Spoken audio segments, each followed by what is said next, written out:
the whacked out news. People breaking the law. Ha ha, fighting in the nude. Ha, drunk people pooping in the street. Ha ha, it's the whacked out news. So many people on meth. Ow! Well, right around the time Hurricane Milton was going on, there was a guy on TikTok that was going viral. Lieutenant Dan, who was on his little sailboat there in the Tampa Bay harbor, and he was not going to go anywhere. He was going to stay right there on his boat during the storm. And there was some guy that even got together and did a GoFundMe. It got like $40,000 to $50,000 in it, all for Lieutenant Dan. And then right after the storm, we found out this guy's got a pretty considerable rap sheet. A lot of mugshots. 14 at least that we had seen, and some kind of despicable crimes on there, like getting into an argument with a woman, then trying to light her on fire. So that didn't look good. And now Lieutenant Dan has been arrested again. Happened on Friday. He was arrested on charges of trespassing as well as failure to appear in court on previous charges. It was related to an unregistered vehicle and having no valid driver's license. He was still in jail as of Saturday, and I saw all over social media. He had something on his boat that he was supposed to have, maybe a sanitation type device. He did not have it. And so there was a viral video of them towing his boat out of Tampa Bay. Oh, boy. So, yeah, he's run into more problems.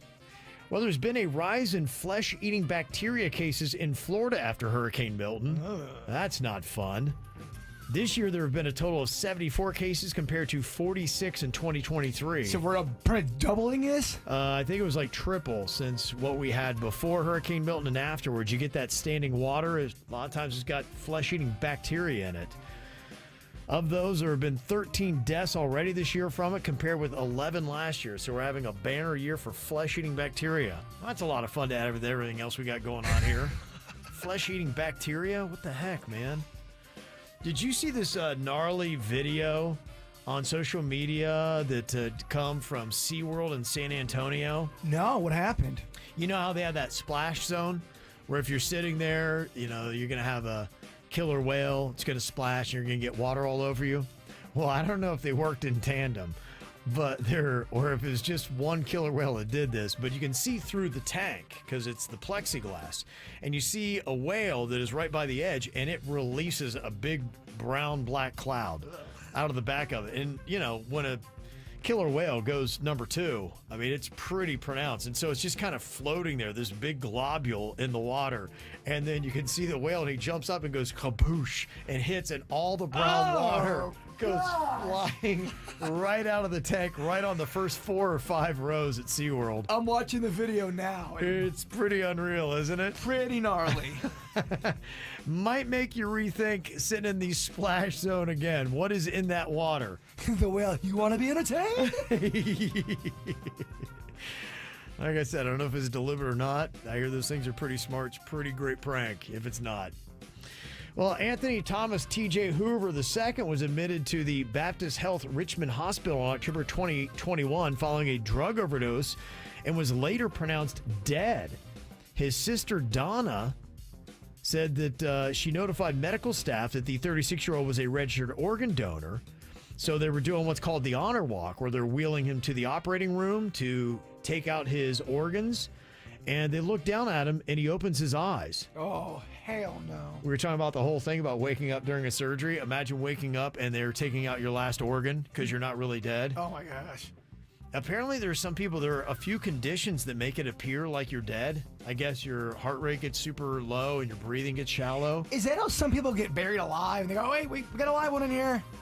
Yeah, that could be one of the conditions. I think it was also, you know, if you ever go to Savannah, they have in the graveyards the little bells and Saved by the Bell, I guess, all kinds of stuff where they put a ring around a rope around their finger, and they would tie it because some of them were actually buried and they weren't dead. And the fact that was even a thing, it sounded like it happened a lot. I think dead ringers may be where it came from. Yeah, it would back then. You go through the cemeteries, the old ones in Savannah on a tour, and you can see that because I guess people with maybe scarlet fever or whatever it was, they thought they were dead and they weren't. Thank God our doctors have gotten better. Yeah, that's crazy. There's I don't know if they are, though. This just happened. They're That's trying to remove the organs. You're right. There's a guy who thought his stomach pain was indigestion from the street food that he ate, but it was actually a live cockroach living in his belly. Oh my gosh. How does that even happen? You would think like the stomach acid would kill that. The cockroaches are durable, man. They are. Yeah. There's a funeral home in Poland that's offering an apology after a corpse fell out of a hearse on Saturday. The deceased ended up in traffic in the city of Stalowa. Apparently, the horrific event resulted in a driver believing that he had accidentally run a person over. And here's what's amazing. The name of the funeral home is Hades. Hades. I don't know if that's a family name or if they're naming it after the place in transit where, they believe the soul maybe goes between heaven and hell. So that's the name of the funeral home that did that. They've been cited with a technical failure. I mean, sometimes accidents do happen. I mean, it sucks. It's a terrible Dead thing. body bouncing through traffic. And I could see how one would think they hit somebody. Oh, yeah. Somebody was freaking out. Be like, I killed him. They're like, no, they're already dead. You're good. Back in April, a 19-year-old woman walked into a London hospital and pretended to be a real doctor. She'd never attended medical school, but she put on a white robe, went right into the hospital, and then administered a substance to a patient by squirting it into his mouth. No word on what that substance is. What? But so far, fortunately, they haven't had any negative side effects. And now this person was sentenced to 12 months of probation. That doesn't feel like enough. It does not. Come on, man. What are we doing? Police in Oklahoma arrested a man following a pursuit and found that he was in possession of fentanyl, marijuana, and a large amount of cash, and also a python. Oh, someone's ready to party. That's a lot of stuff. Police in Tennessee, they was caught stealing from Crime Stoppers. One cop stole more than $18,000 and has now been sentenced to 6 months in prison. What are the odds on that? On Thursday, deputies from Palm Beach County Sheriff's Office responded to the target there on Okeechobee and Royal Palm. They reported a theft. 19-year-old Alexander the Great Jerrion Brown is his name. He stole a JanSport backpack with a bunch of items in it valued at $215 and tried to leave without paying. So Alexander the Great was arrested. Utah man Nicholas Rossi finally admitted to moving to the UK and assuming the identity of Arthur Knight. Rossi claims he left the U.S. because of death threats, but he made the change after crime scene DNA implicated him in a sexual assault in 2018. And he's able to live in the UK for 3 years without anybody knowing his name. He even married a woman named Miranda. Wow. In that time. Now he's been extradited back to Utah, and his hearing is scheduled for October 29th. I feel like there's a lot of murder in Utah. Could be. Open land. Yeah. A lot of stuff going on there. Somebody in New York State accidentally set fire to their own house while attempting to torch a bee nest on their porch. I get it. That happens a good bit. And there was a woman who went to a Walmart in Indiana, and her 3-year-old got bit by a monkey. At Walmart? Yeah, somebody took their 16-year-old Java macaque monkey into this Walmart, and I guess the monkey didn't like what it saw in this 3-year-old kid, and it bit the kid. Emotional support animal?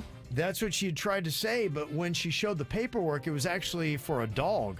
I'm like, well, that's a monkey. Not a dog. They said the monkey was wearing a diaper and had a leash attached to its waist, but she could be in trouble after the monkey attacked a kid, which I think you probably should be. Yeah. There's an airport in New Zealand that put up a sign that says farewell hugs in the drop-off lane are limited to 3 minutes. They say for fonder farewells, use the parking lot. So they tap you out at 3 minutes there.